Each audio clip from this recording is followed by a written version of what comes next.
السلام علیکم ورحمۃ اللہ وبرکاتہ۔ عزیز طلباء و طالبات، آپ سب کا خوش آمدید ہے ہماری یوٹیوب چینل جے کے بوس فاؤنڈیشن کلاسز میں۔ پیارے بچوں، امید کرتے ہیں کہ آپ سب بہت اچھے ہوں گے اور لاک ڈاؤن کے دنوں میں اپنی پڑھائی کو شد و مد سے جاری رکھے ہوں گے۔ پیارے بچوں، آج ہم جماعت 8ویں اردو کا سبق نمبر 15 گوتم بدھ پڑھنے جا رہے ہیں۔ پیارے بچوں، سبق کو شروع کرنے سے پہلے آپ سے یہ عرض کر دیں کہ ہم نے اپنے چینل پہ اس سے پہلے 14 ویڈیوز جو ہیں، جو 14 لیسنز ہیں اردو کے، مکمل طور پر اپلوڈ کر دیے ہیں اور ان کے سوالات بھی مکمل طور پر اپلوڈ ہو چکے ہیں۔ تو آپ سے گزارش ہے کہ آپ چینل پہ اگر نئے ہیں تو چینل کو سبسکرائب کر کے چینل کی پلے لسٹ میں جا کے دیکھ سکتے ہیں۔ وہاں پہ آپ کو سارے ویڈیوز اور ان کے سوالات جو ہے وہ مکمل طور پر دستیاب ملیں گے۔ تو پیارے بچوں، چلو تو آج کا اپنا جو سبق ہے گوتم بدھ شروع کرتے ہیں۔ پیارے بچوں، آپ کی درسی نصاب میں شامل گوتم بدھ جو ہے یہ 15واں لیسن ہے، ٹھیک ہے؟ تو اب ہم اس کی لائن بائی لائن ریڈنگ کرنے جا رہے ہیں۔ پیارے بچوں، گوتم بدھ کا اصلی نام سدھارتھ تھا۔ وہ بدھ مت کے بانی ہیں جو دنیا کے مذاہب میں سے ایک ہے، ٹھیک ہے بچوں؟ سدھارتھ کپل وستو کے راجا کا بیٹا تھا جو نیپال کی سرحدوں کے نزدیک شمالی ہندوستان کا ایک شہر ہے۔ پیارے بچوں، گوتم بدھ کا جو اصلی نام تھا وہ سدھارتھ تھا۔ وہ بدھ مت کے بانی ہیں۔ اس لائن کا مطلب یہ ہے کہ وہ بدھ مذہب کو پیدا کرنے والے ہیں۔ جیسے حضرت محمد صلی اللہ علیہ وسلم کو اسلام کا بانی مانا جاتا ہے، ویسے ہی گوتم بدھ کو بدھ مت کا بانی مانا جاتا ہے۔ یہ جو بدھ مت ہے دنیا کے مذاہب میں سے ایک ہے۔ سدھارتھ جو تھے کپل وستو کے راجا کا بیٹا تھا۔ یہ جو سدھارتھ تھا یہ کپل وستو کے راجا کا بیٹا تھا، یعنی کہ یہ جو گوتم بدھ تھے یہ ایکچول میں اگر ہم ان کی حقیقت کو دیکھیں تو یہ ایک شہزادہ تھا جو نیپال کی سرحدوں کے نزدیک شمالی ہندوستان کا ایک شہر ہے۔ یہ جو شہر ہے کپل وستو، یہ نیپال کی سرحد کے قریب ہندوستان کے شمال میں ایک شہر ہے۔ سدھارتھ جس کی ذات گوتم اور قبیلہ جو تھا وہ شاکیہ تھا۔ آئی بات سمجھ بچوں؟ سدھارتھ کی جو اپنی ذات تھی وہ گوتم تھی اور وہ قبیلہ شاکیہ سے تعلق رکھتے تھے۔ نیپال کی موجودہ سرحدوں کے بیچ لمبائی کے مقام پر 563 قبل مسیح میں پیدا ہوئے۔ آئی بات سمجھ؟ پیارے بچوں، یہ جو گوتم بدھ تھے نیپال کی جو آج کی سرحدیں ہیں ان کے بیچ لمبائی ایک جگہ کا نام کے مقام پر 563 قبل مسیح میں پیدا ہوئے۔ 19 برس کی عمر میں ان کی شادی اپنی ہی ہم عمر ماموزاد بہن سے ہوئی۔ آئی بات سمجھ؟ 19 سال مطلب وہ جب 19 سال کے تھے، ٹھیک ہے، تو ان کی شادی اپنی ہم عمر یعنی کہ جتنی ان کی عمر تھی تو ان کی وائف کی بھی عمر لگ بھگ اتنی ہی تھی، یعنی کہ 19 برس کی ماموزاد یعنی کہ ممیری ماما کی لڑکی سے ہوئی۔ شاہی محل کہتے ہیں اس محل کو جہاں بادشاہ رہا کرتا ہے۔ پیارے بچوں، اب آگے ہم پڑھیں گے۔ شاہی محل میں پرتعیش ماحول میں ان کی پرورش ہوئی۔ پرتعیش کا مطلب پیارے بچوں ہوتا ہے عیش پرست یا عیش و عشرت میں، ایسی جگہ جہاں عیش و عشرت سے رہا جائے، یا جس کو ہم کہیں گے پرتعیش ماحول ایک ایسا ماحول ہوتا ہے جس میں ناز و نعمت ہو اور بہت ہی آرام دہ زندگی ہو۔ ان کی پرورش ہوئی، تاہم وہ خود کو اس ماحول کا خواگر نہیں ہوئے، ٹھیک ہے؟ وہ خود اس ماحول کا خواگر نہیں ہوئے۔ خواگر ہونا ہوتا ہے بچوں عادی ہونا، یعنی کہ یہ جو گوتم بدھ تھے یہ کبھی بھی اس ماحول سے خوش نہیں ہوئے یا اس ماحول کے عادی نہیں ہوئے۔ وہ بے کل رہتے تھے۔ بے کل کا مطلب یہ ہوا بچوں کہ وہ ہمیشہ بے قرار رہتے تھے۔ بے قرار رہنا یعنی کہ ان کو اس جو ان کی اپنی زندگی تھی وہ اس سے بے سکون تھے اور ان کو اس زندگی میں بالکل بے چین و بے آرام رہتے تھے اس زندگی سے۔ انہوں نے مشاہدہ کیا۔ مشاہدہ کرنے کا مطلب ہوتا ہے ریسرچ کرنا اور دیکھنا، چیزوں کو بانپنا اور ان کا مشاہدہ کرنا، ان کو اچھے سے ان کے نفع نقصان کے بارے میں سوچنا۔ انہوں نے جب یہ مشاہدہ کیا کہ بیشتر مطلب اکثر، زیادہ تر، جس بیشتر کا مطلب ہوتا ہے زیادہ تر، بیشتر کا مطلب ہے زیادہ تر بچوں۔ آئی بات سمجھ؟ انسان غریب ہیں، انہوں نے دیکھا کہ بیشتر جو انسان ہیں وہ غریب ہیں، یہاں سے یہ بیشتر جو انسان ہیں وہ غریب ہیں، اور اس محرومی کے سبب مسلسل ابتلاؤں میں گرے رہتے ہیں۔ ابتلا ایکچولی بچوں کہا جاتا ہے کہ ڈیفرنٹ یا بہت مختلف طرح کی جو مصیبتیں ہیں ان میں ہمیشہ ایک انسان پڑا رہتا ہے، حتیٰ کہ اہل ثروت بھی اکثر مایوس اور ناخوش ہوتے ہیں۔ پیارے بچوں، اہل ثروت کا مطلب دولت مند لوگ ہوتے ہیں، ٹھیک ہے پیارے بچوں، اہل ثروت کا مطلب جو ہوتا ہے یہ دولت مند لوگ، یعنی کہ ایسے لوگ جن کے پاس اچھی خاصی دولت اور دن موجود ہو، وہ بھی اکثر انہوں نے دیکھا کہ وہ بھی ناخوش رہتے ہیں۔ نیز ایکچولی ایک لفظ یوز کیا جاتا ہے یعنی کہ، ٹھیک ہے، نیز ہر شخص بیماری کا شکار ہوتا ہے اور آخرکار مر جاتا ہے۔ انہوں نے یہ دیکھا کہ دنیا کا جو ہر کوئی شخص ہے وہ آخرکار بیمار ہوتا ہے اور آخر پہ مر ہی جاتا ہے۔ سدھارتھ نے غور کیا، ٹھیک ہے، سدھارتھ نے غور کیا کہ کوئی ایسی کیفیت بھی ہے جو ان عارضی مسرتوں سے آئی بات سمجھ۔ اس نے اب سدھارتھ نے یہ غور و فکر کی کہ کیا کوئی ایسی کیفیت کہتے ہیں حالت، یا کوئی ایسی چیز، ٹھیک ہے، کوئی ایسی کیفیت بھی ہے جو ان عارضی مسرتوں سے معرہ ہو اور دائمی مسرت کی حامل ہو۔ آئی بات سمجھ بچوں؟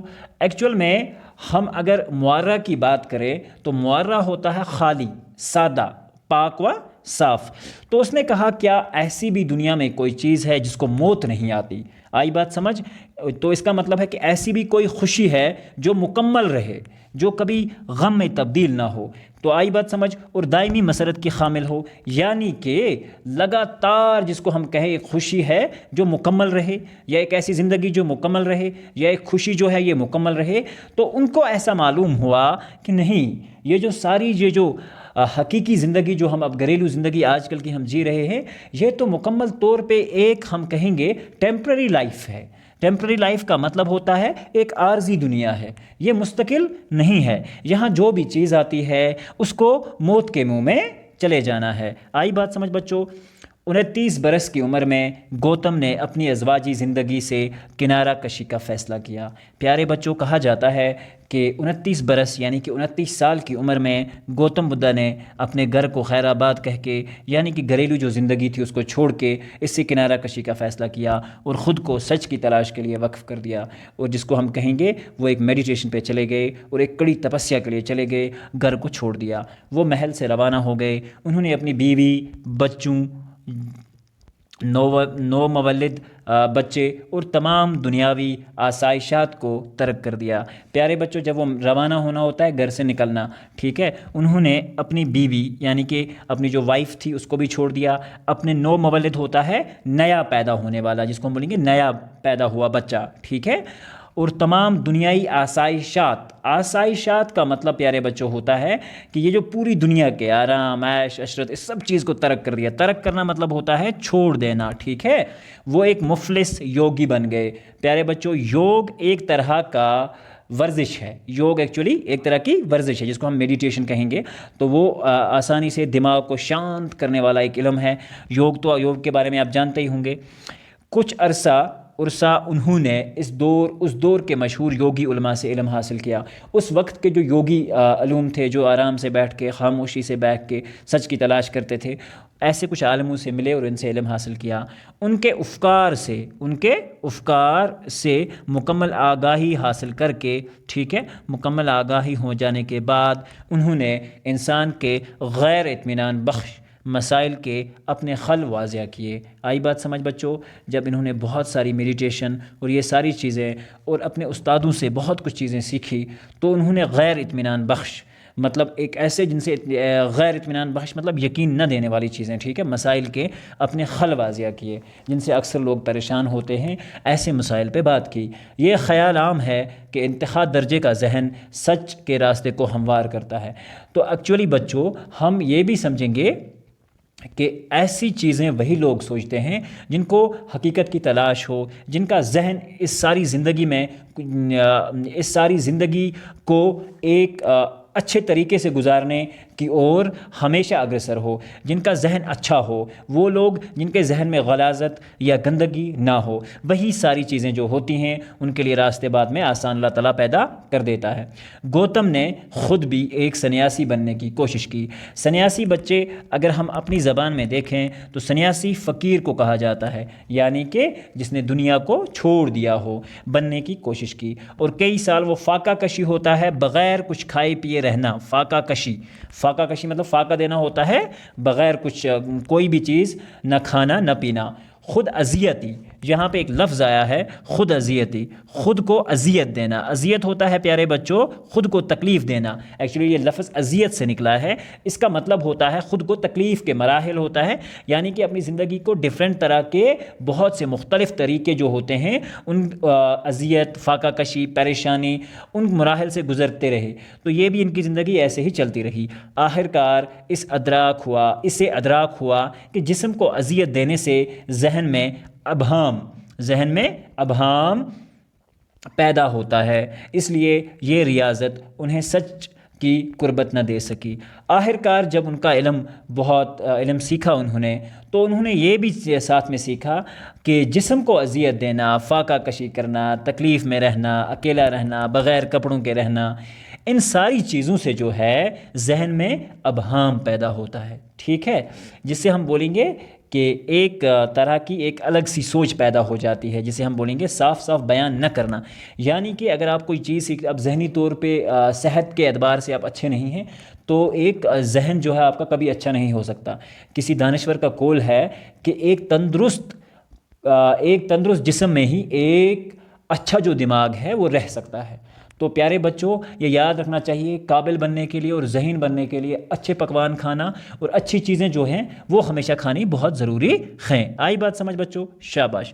تو آخرکار ان کو یہ پتہ چلا کہ اس زندگی سے کوئی چیز حاصل ہونے والی نہیں ہے، سچ مجھ کی قربت نہ دے سکی، مطلب اس زندگی سے ان کو کوئی چیز نہیں ملنے والی ہے۔ چنانچہ انہوں نے پھر سے باقاعدہ خوراک لینی شروع کی اور فاقہ کشی کو ترک کر دیا۔ تو پیارے بچوں انہوں نے مکمل طور پر پھر سے کھانا شروع کر دیا، اور یہ جو فاقہ کشی اور خود کو اذیت دینے کا یہ جو ماحول ہے اس کو بھی چھوڑ دیا۔ خلوت میں انہوں نے انسانی موجودگی کے مسائل پر استغراق کیا۔ تو پیارے بچوں خلوت کہتے ہیں اکیلے پن کو۔ آئی بات سمجھ بچوں؟ خلوت کا مطلب ہوتا ہے اکیلا رہنا، ٹھیک ہے۔ اس اکیلے رہنے میں انہوں نے دیکھا کہ انسانی جو موجودگی کے مسائل جو ہیں، ٹھیک ہے، اس پر اضطراب یعنی کہ کسی خیال میں ڈوب جانا، خدا کی یاد میں ڈوب جانا۔ جب ایک انسان اکیلا ہوتا ہے تو وہ ہمیشہ سے پھر وہ سوچتا ہے، جب اس کے پاس کوئی بات کرنے کے لیے نہ ہو تو وہ سوچتا ہے کہ زندگی کا اصل مقصد کیا ہے، کیسی چیزیں ہیں، ان کو کیسے چلنا چاہیے، اپنی زندگی کے مسائل پہ سوچتا ہے۔ آخرکار ایک شام جب وہ عظیم الجسا، یاد رکھیں بچوں اس کو پڑھیں گے ہم، الجسا انجیر کے درخت کے تلے بیٹھے تھے۔ ممکن ہے کہ کشمیر کے مضافات میں بھی انجیر کے جو درخت ہیں وہ پائے جاتے ہیں، تو آپ نے دیکھا ہو۔ انہیں اس چستان کے سبھی ٹکڑے باہم یکجا ہوتے محسوس ہوئے۔ پیارے بچوں آپ کو یہ بات سمجھنی ہوگی کہ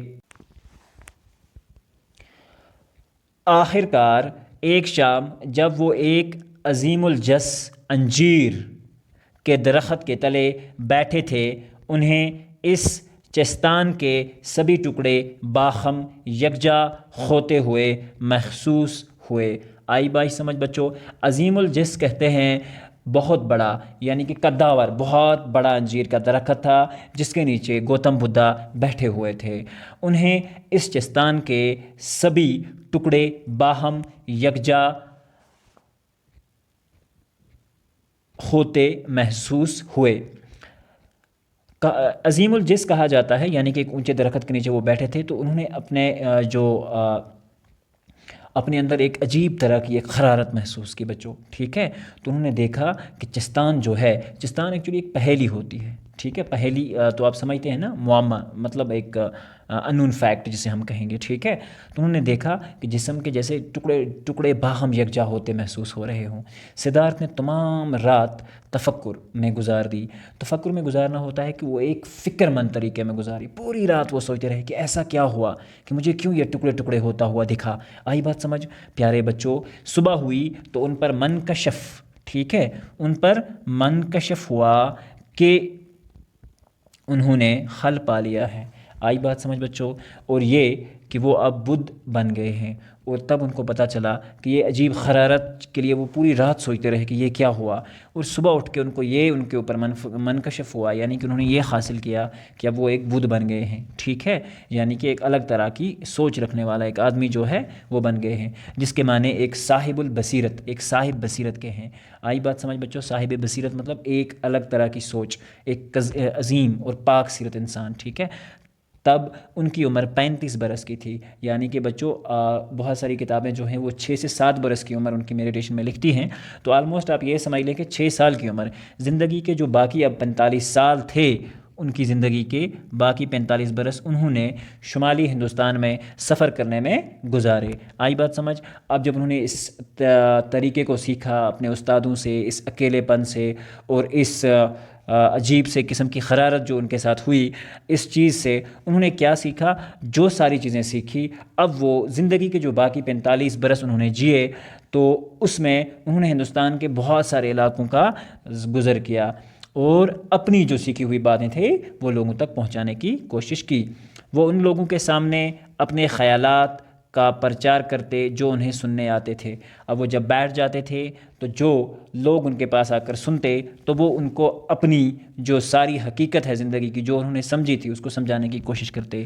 483 483 آئی بات سمجھ بچوں؟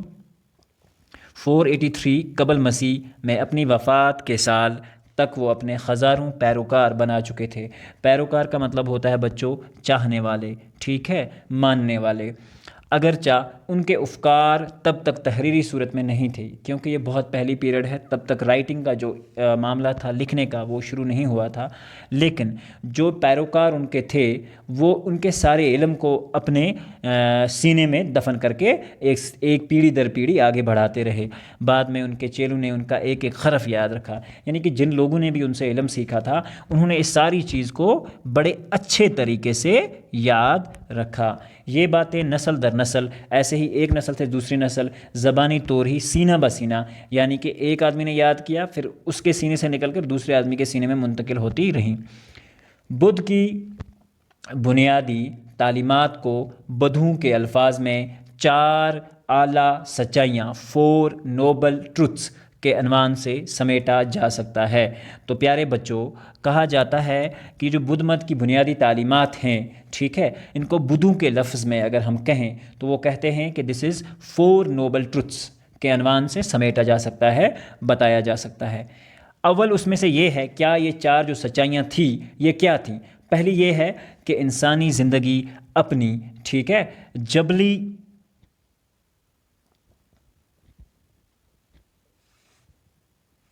حیثیت میں دکھوں کا مسکن ہے، اپنی جبلی حیثیت میں، یعنی کہ ایکچول میں ہم کہیں کہ اپنی فطری، جبلی کہا جاتا ہے فطری اور پیدائشی، جبلی، ٹھیک ہے، جبلی زندگی میں حیثیت جو ہے انسان کی یہ دکھوں کا مسکن ہے، یعنی کہ اصل میں بات سمجھنے کی یہ ہے کہ انسان کی جو زندگی ہے اصل میں ایک دکھوں کا گھر ہے۔ مسکن کہتے ہیں رہنے کی جگہ کو۔ آئی بات سمجھ؟ مسکن کا مطلب ہوتا ہے رہنے کی جگہ۔ اگر آپ نے ہماری چینل کے اگلے ویڈیوز دیکھے ہوں تو یہ بھی لیسن میں جو خمد کا لیسن ہے یہ لفظ وہاں پہ بھی میں نے ڈسکس کیا تھا، رہنے کی جگہ۔ دوم جس کو ہم کہیں گے، لیکن یہاں دویم اوپر حمزہ ہے تو اس کو ہم دویم پڑھیں گے، ٹھیک ہے۔ دکھوں کی وجہ خواہشات کا ہونا ہے۔ پیارے بچوں، اس پوائنٹ کو سمجھنے کی گنجائش ہے۔ خواہش جب تک انسان کے اندر ہو تبھی تو وہ دکھ میں پڑ سکتا ہے۔ مجھے گاڑی لانے کی خواہش ہے، میں بینک سے قرضہ لوں گا، اپنی زندگی کو پریشان کروں گا، اور یہ دکھ بعد میں بینک کی ٹینشن، گھر کی ٹینشن، گاڑی لائی تو باقی یہ ساری جو تھی، اب خواہش کیا تھی پہلے؟ گاڑی لانا، تو بعد میں یہ جو ساری پریشانی آئی یہ تو کس کی وجہ سے آئی؟ خواہش کی وجہ سے۔ خواہشات کو پیدا ہونے سے روکا جا سکتا ہے۔ آئی بات سمجھ؟ انہی خواہشات کو ہم روک سکتے ہیں جب ہم حقیقی زندگی سے پیار کرنا چھوڑ دیں، کیونکہ یہ جو حقیقی زندگی ہے یہ ایک عارضی زندگی ہے بچوں، ٹھیک ہے؟ اصل جو زندگی ہے وہ مرنے کے بعد شروع ہونے والی ہے، تو ہمیشہ انسان کو زندگی کے لیے تیاری کرنی چاہیے، ٹھیک ہے؟ اسے اصطلاحاً نروان یعنی کہ میڈیٹیشن کہا جاتا ہے، اکیلا پن، اکیلے میں جا کے دنیا سے کٹ جانا، نروان کہا جاتا ہے۔ اس کے لغوی معنی ہیں پھٹ پڑنے یا تصنیح کرنے کے، ٹھیک ہے؟ چہارم، اس کا علاج نہ کڑی تپسیا ہے اور نہ ہی سہل پسندی، بلکہ میانہ روی سے کام لے تو یہ مقصد حاصل کیا جا سکتا ہے۔ پیارے بچوں، اس چیز سے اپنے آپ کو دور رکھنے میں کڑی تپسیا یعنی کہ روز مسجد میں جا کے بیٹھنا، روز مندر میں جا کے بیٹھنے سے حاصل چیزیں یہ سب ہونے والی نہیں ہیں، اور نہ سہل پسندی۔ سہل پسندی مطلب کہ جس کو ہم کہیں گے کہ جو خود کو مطلب کاہلی، تن آسانی، سہل پسندی کا لفظ جو ہے ایکچولی اس کو ہم کاہلی کے اعتبار سے یہاں یہ یوز ہوا ہے، آئی بات سمجھ؟ نہ کاہلی بلکہ میانہ روی۔ میانہ روی کا مطلب ہوتا ہے درمیانی راہ اپنانا، ٹھیک ہے؟ کہیں غلط ہے کہیں صاف ہے تو ہمیں ایک آپشن دکھ جاتا ہے۔ ہر ایک کام میں اگر دو کے بیچ میں لڑائی ہوتی ہے تو ایک کہیں سے صحیح ہوتا ہے، دوسرا کہیں سے صحیح ہوتا ہے، لیکن ایک درمیانی راستہ ہوتا ہے جن سے ہم دونوں کو قریب لا سکتے ہیں، تو ہمیشہ اس درمیانی راستے کو ہی اپنا کر ہم اس مقصد کو حاصل کر سکتے ہیں۔ پیارے بچوں، امید کرتے ہیں کہ آپ کو یہ ہماری کوشش جو ہے پسند آ رہی ہوگی، لیکن آپ سے ایک گزارش ہے کہ جب بھی آپ اس لیسن کو پڑھیں تو پلیز ایک اچھے طریقے سے پڑھیں تاکہ آپ کو ایک کلیئر پکچر اس لیسن کی ملتی رہے۔ اپنے حقائق کو بنیاد بنا کر گوتم بدھ نے انسانی زندگی کے لیے 8 رونما اصول قائم کیے جو انہوں نے اپنے ساتھ حقیقت میں ہوتے دیکھا، ٹھیک ہے، یا انہوں نے ایکسپیرینس کیا اپنی زندگی میں، تو اس کے اعتبار پر انہوں نے 8 رہنما اصول قائم کیے جن کو اشٹنگ مارگ، 8 اصولوں کا راستہ بھی کہا جاتا ہے۔ اب انہوں نے ایک 8 اصولوں کا راستہ بنایا اور یہ 8 اصول کچھ یوں ہیں: صحیح علم حاصل کرنا، ٹھیک ہے بچوں، یعنی کہ درست نظریہ اور مناسب معاملہ فہمی، یعنی اگر بنیاد درست ہے تو زندگی درست ہے۔ تو پیارے بچوں، جب بھی آپ کوئی علم حاصل کرنا چاہتے ہو تو اس کی بیسکس آپ کو بہت اچھے سے آنے چاہیے، تب آپ اس علم کے صحیح معنی کو ایزیلی سمجھ سکو گے۔ تو یہی ساری چیزیں وہ سمجھ جا رہے تھے کہ آپ کے پاس ایک صحیح سچ کا راستہ دکھانے والا علم ہو۔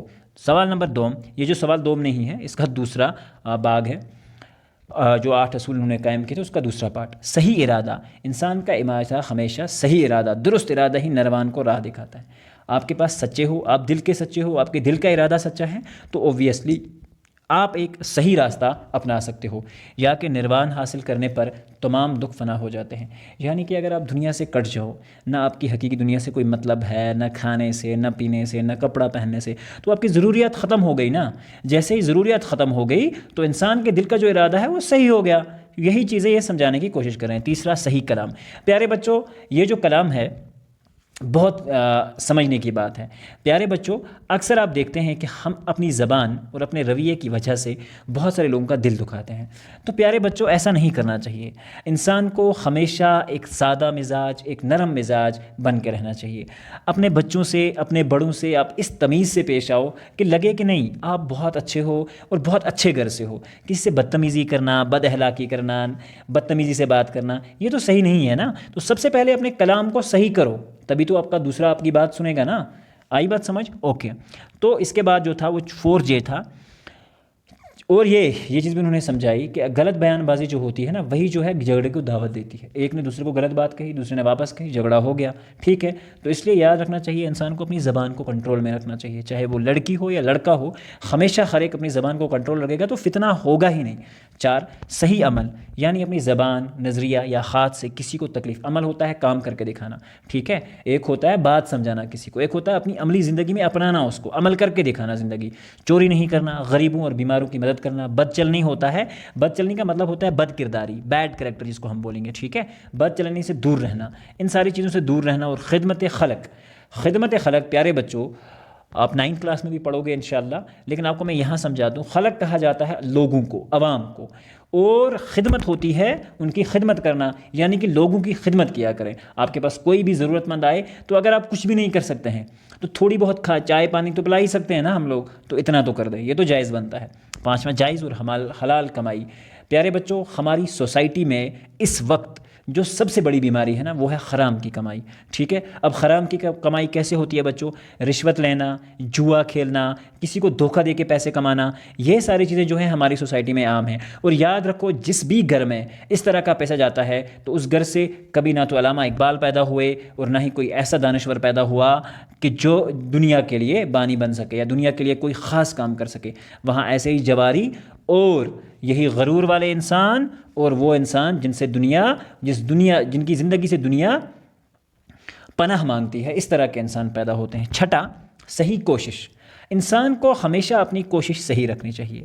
پیارے بچوں، ہماری بھی ایک کوشش ہے کہ ہم آپ کو فری آف کاسٹ ایجوکیشن دیں اور آپ کو ایک بہترین وے میں سمجھا سکیں چیزوں کو، تو یہی ہمارا مقصد رہتا ہے۔ کتنا ہم کامیاب ہوتے ہیں یہ سب بس اوپر والے تک ہی ہے۔ آپ سے ایک ہی گزارش رہتی ہے کہ ہمارے کام کو اپنی کمنٹس سے سراہیں، سبسکرائب کریں یا نہ کریں وہ ڈزنٹ میٹر، ٹھیک ہے، لیکن ہمارے کام کو لکھیں، کم سے کم اتنا کمنٹ کریں کہ ہم اچھا کر رہے ہیں یا اس کو ہمیں اور نوازنا چاہیے یا نہیں۔ صحیح کوشش، یہی کوشش جاری رکھنا کہ ذہن پیرا گندا نہ ہو۔ آئی بات سمجھ پیارے بچوں؟ ذہن پیرا گندا ہونے کا مطلب ہے کہ ہمارا ذہن گندا نہ ہو، ہم گندا نہ سوچیں۔ آئی بات سمجھ بچوں؟ صاف ذہن اور اس میں برے خیالات کبھی پیدا نہ ہو۔ میں نے آپ کو کیا کہا بچوں کہ جتنے انسان کے برے خیالات پیدا ہوتے ہیں ان کا ایک ہی وجہ ہے خواہشات کا ہونا، ٹھیک ہے۔ 7، نیک خیال۔ انسان کو ہمیشہ نیک سوچنا چاہیے، اپنے لیے، اپنی سوسائٹی کے لیے، اپنے ارد گرد کے لوگوں کے لیے، ٹھیک ہے۔ ذہن کو پوری طرح بیدار رکھنا، انسان کو ہوشیار رہنا چاہیے اپنے ہمسایوں کے ساتھ، اپنی کرنٹ سچویشن کے ساتھ، کرنٹ سوسائٹی کے ساتھ کہ کیسے ہم جی سکتے ہیں۔ ذہن کو ہمیشہ بیدار رکھو، غافل نہیں بننا ہے، اور مشاہدے کو مضبوط بنانا، ٹھیک ہے۔ ہمیشہ اپنا مشاہدہ کر رکھتے چیزوں پہ سوچو کہ یہ ایسا کیوں ہوا، ایسا ہونا چاہیے تھا، ایسا نہیں ہوا، اس کے ایفیکٹس کیا ہوں گے سوسائٹی پہ، ان ساری چیزوں پہ مشاہدہ۔ 8، صحیح غور و فکر۔ ہم جو بھی کام کر رہے ہوں صحیح طریقے سے کریں، غور و فکر کریں ہر ایک بات پہ۔ ہماری سوسائٹی میں کچھ ہو رہا ہے، ہمارے ارد گرد میں کچھ ہو رہا ہے، اس کے اوپر سوچیں، ٹھیک ہے، سوچ وچار کرنا، مراقبے کے ذریعے ذہن کو ٹھیک سمت میں لے جانا، ٹھیک ہے۔ مطلب ہوتا ہے سوچ وچار کرنے سے، جیسے مراقبہ کرنا ہوتا ہے سوچ وچار، ایک پراپر وے آؤٹ بناؤ کہ ہم کیسے آگے بڑھ سکتے ہیں۔ ابھی دیکھو پیارے بچوں، لاک ڈاؤن میں ہم کیسے آگے بڑھ سکتے ہیں، یہ ایک مراقبہ ہم کہیں گے، ٹھیک ہے۔ تو پیارے بچوں، اپنے بزرگ جو بھی گھر کے ہوتے ہیں ان کا خیال رکھنا ہی ہماری بڑی فرسٹ پریفرنس ہونی چاہیے میرے خیال سے، ٹھیک ہے۔ اور ہو سکتا ہے کہ ہماری سوسائٹی میں کوئی ایسا آدمی ہو جس کے پاس کھانے چینے کی چیزیں نہ ہوں، تو آپ کے پاس جو تھوڑا بہت آپ کے پاس اویلیبل ہو، تھوڑا بہت ان کی ہیلپ کر دیں، تو یاد رکھو یہ دنیا کی ساری وہ چیزیں ہیں جو آپ کی آخرت میں بھی اور آپ کی آنے والی زندگی میں بھی آپ کو بہت بڑا آدمی بناتی ہیں، اور اللہ تعالیٰ اور پوری دنیا کے سامنے آپ کی نظروں میں اونچا کرتی ہیں۔ گوتم بدھ نے دنیا کے بے شمار انسانوں پر اپنے اثرات چھوڑے ہیں۔ اوبویسلی بچوں، ایسے جو بھی انسان ہوتے ہیں جو سچ کی تلاش میں نکلتے ہیں تو وہ اپنی زندگی کے بے شمار اثرات جو ہیں دوسروں پہ چھوڑتے ہیں۔ ان کی تعلیمات کسی بھی لحاظ سے قدیم ہندوستانی فلسفہ کا اعادہ نہیں تھیں، ٹھیک ہے۔ ان کی جو تعلیمات تھی وہ کسی بھی لحاظ سے ہندوستانی فلسفے کو اعادہ نہیں کرتی تھی۔ اعادہ کرنے کا مطلب ہوتا ہے دہرانا، مطلب وہ دہرانا نہیں کرتی تھی، اس کو دہراتی نہیں تھی۔ گوتم بدھ کی تصورات کی گہرائی کے سبب ہی بدھ مت ہندوستانی حدود سے باہر تک پھیلا، اور یہی تو وجہ ہے کہ اس کے بانی ماننے والے جو ہیں وہ اب ہندوستان میں ہی نہیں بلکہ باقی ممالک میں بھی ہے، اور اس کے فلسفہ نے قبول خاص و عام کی سند حاصل کی۔ آئی بات سمجھ بچوں؟ یہ جو ہے مشہور فلسفہ جو یہ لکھا گیا ہے وہ ون آف دا فیمس فلسفہ مانا جاتا ہے۔ بدھ مت کا فلسفہ جو ہے یہ بھی بہت، لیکن اگر ہم نظر ڈالیں تو باقی مذاہب بھی تو یہی ہیں، بس فرق کرنے والے لوگ جو ہیں وہ ہم ہیں۔ تو پیارے بچوں، آپس میں پیار محبت سے رہنا، عزت سے رہنا، امن سے رہنا، یہی شانتی ہے۔ اسی سے ایک کمیونٹی، ایک ملک، ایک دنیا آگے بڑھ سکتی ہے، ٹھیک ہے۔ لڑائی جھگڑے، جنگیں کرنا اور ایک دوسرے کو نسل کشی کرنے سے کبھی نہ کوئی آگے بڑھا ہے اور نہ ہی کوئی آگے بڑھ سکتا ہے۔ پیارے بچوں، اس لیسن میں کچھ جو بھی الفاظ ہیں وہ میں نے آپ کو ایڈوانس میں سارے بتا دیے ہیں، تو میں نہیں چاہوں گا اگر آپ کو کوئی ایشو ہو رہا ہے اس میں معنی کو سمجھنے میں تو آپ ہمیں کمنٹس میں پوچھ سکتے ہیں، تو ہم آپ کو ساری چیزیں سمجھا دیں گے۔ تو پیارے بچوں، آج کا ہمارا سبق ہوتا ہے اختتام۔ امید کرتے ہیں کہ آپ کو یہ اچھے سے سمجھ آیا ہوگا۔ پیارے بچوں، اگر آپ کو ہمارا کام اچھا لگ رہا ہے تو مہربانی کر کے ہمارے چینل کو سبسکرائب کریں، اپنے دوستوں میں شیئر کریں، اور تاکہ لوگوں کو اس لاک ڈاؤن کے ماحول میں فائدہ حاصل ہو سکے، اور ہمارے اوپر جو ہم نے استادوں سے سیکھا ہے کم سے کم ہم بھی اس چیز کا قرض اتار سکیں۔ تو ملتے ہیں انشاءاللہ ایک نئے ویڈیو میں جس میں ہم بات کریں گے اسی سبق کے سوالات کے اوپر۔ جب تک کے لیے اللہ حافظ و نگہبان۔ پیارے بچوں، اپنی سوسائٹی کے غریبوں کا خاص خیال رکھیں۔ اللہ حافظ و نگہبان۔